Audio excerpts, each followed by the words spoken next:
Pemain sinetron Vinesa Ines seolah betah menyandang status janda setelah bercerai dari Rian Deye medio 2019.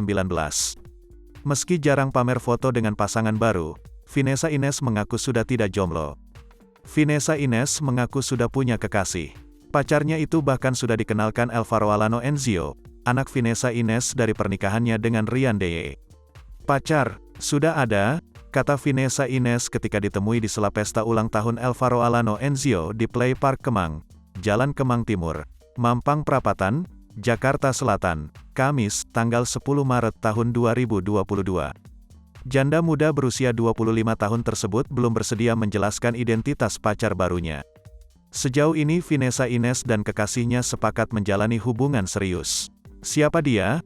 Nantikan saja info selanjutnya," ucap Vinesa Ines. Siapkah Vinesa Ines menikah lagi dan melepaskan status jandanya? "Ada rencana itu, menikah. Cuma belum tahu karena aku lagi sibuk syuting sinetron," ujar perempuan bernama lengkap Vinesa Ladiatri Lileka itu. Saat ini Vinesa Ines masih ingin fokus bekerja sambil merencanakan niat menikah kembali.